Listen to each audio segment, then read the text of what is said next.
All stadiums are without fans. They're not allowed to come in. There's got to be military administration permission for the game to go ahead. For all of us, it's very important, to support our team across and around the world, because that type of games cannot be happened now in Ukraine. Everything shows that despite of difficult circumstances, the Ukrainian athletes are still powerful. Hello and welcome to Ukraine in Flames, a special project by Ukraine Media Center and NGO Euro-Atlantic Course. I'm your host, Maria Romanenko. Despite the full-scale Russian invasion, Ukrainian sports teams continue to participate in European and World Championships. Ukrainian Football League restarted in August 2022. Ukrainian dance groups participate in European competitions, and Ukrainian athletes such as Alexander Usyk even bring victories home. How do Ukrainians manage to train when their country is at war? If you want to find out, please continue watching this video and subscribe to our channel so that you don't miss our videos in the future.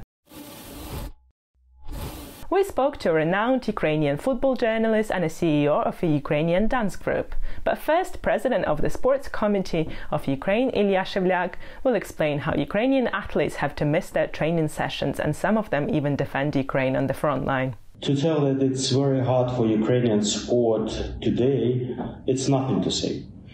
Why? First of all, because of infrastructure that is totally ruined, and it means that there is no place, locations for Ukrainian athletes to be trained. The second point, a lot of Ukrainian athletes are still abroad. Their coaches or fighting or are not with them and do not train them as it is foreseen by the plans. The complex training process is totally ruined. There's no permanent process because each athlete has its own plan depending on international tournaments, and it is prepared during certain phases. And these phases are destroyed for the time being. Besides this, a lot of Ukrainian athletes are on front now.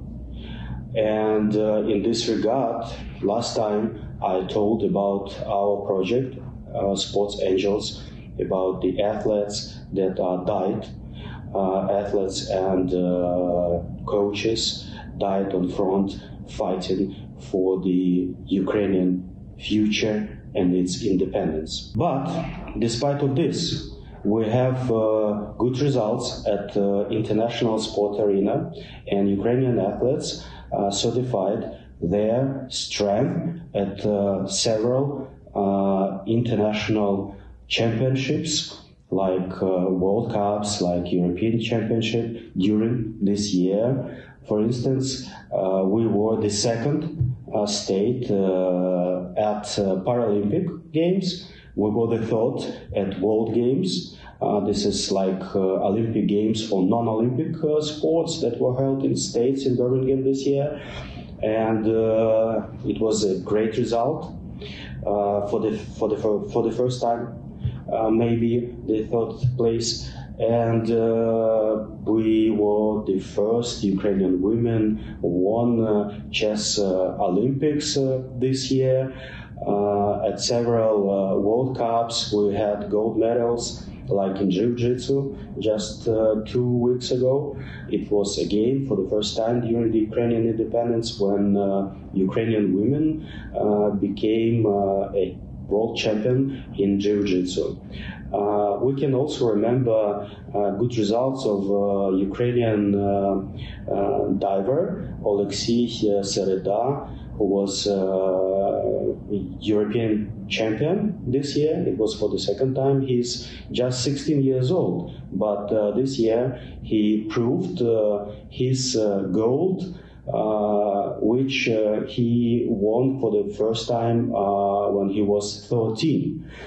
So everything shows that despite of difficult circumstances, the Ukrainian athletes are still powerful, and they win at international events and they show that they are best in their sports.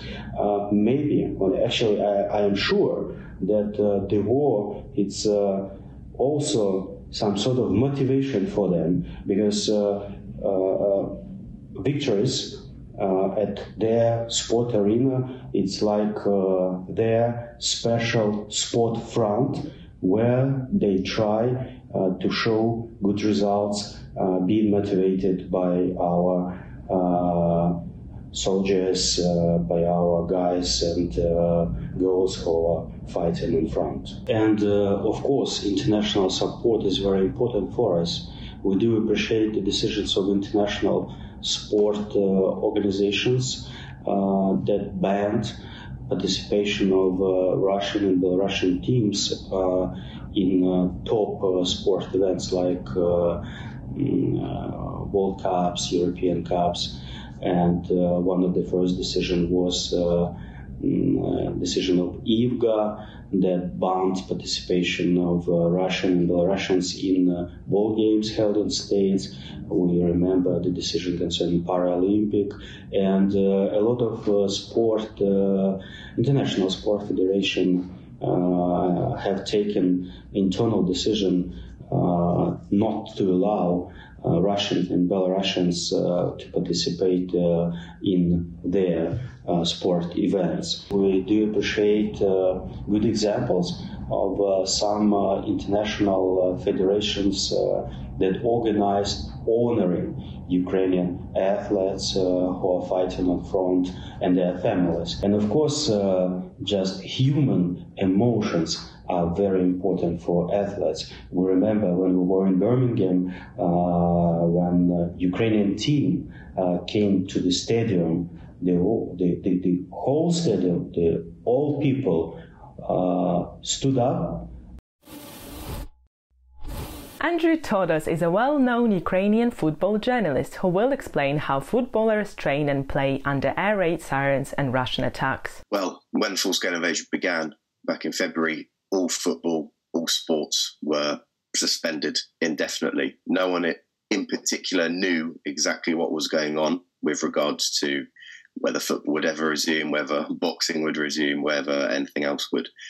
So there was this minor pause, I guess, for a month and a half until Kyiv was fully liberated, and then sporting decisions started restarting again. So there were Ukrainian football clubs that were allowed to go and play in charity tours across Europe. They were given special permission to leave the country as a result of the martial law, where men aged 18 to 60 aren't allowed to leave. Then boxers such as Alexander Usyk were allowed to leave for their training camps to prepare for their championship fights. And similar for any other elite athletes, if they were going to represent Ukraine in a competition or similar, they were allowed to go because it would be seen as helping Ukraine on the information front, but also from the morale front for the people that watch those sports. A lot of them being on the front line, and it would just help benefit the Ukrainian morale and boost the psychology during these tough times. In terms of the national team, they were meant to be playing a World Cup playoff match in March, but obviously that was rescheduled for June. And the national team then got special permission to go and train for a whole month in Slovenia ahead of those playoffs. They then played Scotland, beat them, and then played Wales and lost, sadly. So they didn't make the World Cup. But that was sort of the first competitive action that many of the Ukrainian footballers had since, obviously, the winter break began back in December of 2021. Following this, about at the start of June, mid-June, the sports ministry announced that the Ukrainian Premier League would start for the 22-23 season at the end of August. And everything was being put in place to ensure that it did start. And what happened was that come the end of August, they did, but there were new rules. So all stadiums are without fans. They're not allowed to come in. There's got to be military administration permission for the game to go ahead to make sure that there's safety concerns and everything, all the security issues are resolved before there's any kind of before there's any sort of kickoff allowed or permitted. And then on top of that, as well, there must be a bomb shot within 500 metres of the stadium of each one. So when there is an air raid siren, the referee pauses the game, everyone goes down, and until there's the all clear, no one can come back up. That's happened a few times during matches in the Ukrainian Premier League so far this season. No one's been injured or no direct hits anywhere near the stadium or anything like that. But some matches have taken up to about 4.5 hours to finish compared to the usual 90 minutes as a result of those delays. So that's continuing. And then there are Ukrainian clubs playing in Europe. So Shakhtar Donetsk is playing in the Champions League, Dynamo Kyiv in the Europa League, and Dnipro 1 in the Conference League. And they've all had the opportunity to go and play and train in different countries. So Shakhtar play their home games in Poland, in Warsaw. Dynamo plays their home games in Krakow, in Warsaw, and Dnipro 1 plays their home games in Košice, in Slovakia. And Dnipro 1 have been more or less permanently based in Slovakia. They just come into Ukraine, into Uzhhorod and other western areas to play their matches. Shakhtar does come in from time to time to play their matches in Lviv. And when they are in Ukraine, they are based in Lviv. And Dynamo Kyiv has got a bit of a longer commute where they have to go to Kyiv and other places, and they're traveling maybe slightly more regularly than the others. There's also a lot of fans that have been fighting on the front lines in the war, not just since February, but since 2014 for the war in the Donbass. And they, amongst all of the big rivalries that the clubs have, so Shakhtar and Donetsk, who hate each other, and all the others, they put those rivalries aside since 2014 to fight together against a common enemy, per se. Sadly, a lot of them have lost their lives. Some big names in the football ultra community, especially in recent weeks. One of Dynamo's leading ultras passed away, Max Regbist being one in particular. And similarly, a number of ex-footballers, managers, and even some professionals from the lower divisions have been taking part in the war so far. So Andriy Bogdanov from Kolos Kovalyivka, he's been in the sort of territorial defence units and other areas since February. Alexander Aliyev, who many people might know from Dynamo Kyiv, also member of the territorial defence. And similarly, probably the most high profile maybe is Yuri Vernedorp, the manager of FC Krivbas at the moment, the club from Volodymyr Zelensky's hometown. He used to be FC Sheriff Tiraspol manager. He took them to the Champions League last season, beat Real Madrid at the Bernabeu, and then he left the club the day after the war began, went to the front line and was in an artillery unit until he got the job at Krivbas, and has been apparently still working a bit part-time in between both roles. CEO of dance group Red Foxes, Olena Rozhkova, explains why dancing and going to European competitions is so important to her group in the times of war. Now we are with the girls on the way to Riga. We're going for national team game, which is World Cup qualification of the FIBA World Championship. And of course, for all of us, it's very important, to support our team across and around the world, because that type of the games cannot be happened now in Ukraine because of war. And I would like to say that it's really very complicated time for the Ukrainian sports and for professional sportsmen, also for the kids sport, because we are involved in both of them. So if we talk about the Red Foxes cheerleaders dance team, for us was very pleasure when the war started, receive a lot of letters of support from around the world, from different teams, from sports community, and one day I decided to remove a team to Lithuania, to Vilnius, and we started our performances there. We include in all performances our Ukrainian national dance routines. We create a special program, and our main message was to remind every day to the world about this aggression which has happened in our country, and that Ukraine will be in focus of the European attention. And today we all fight for our freedom.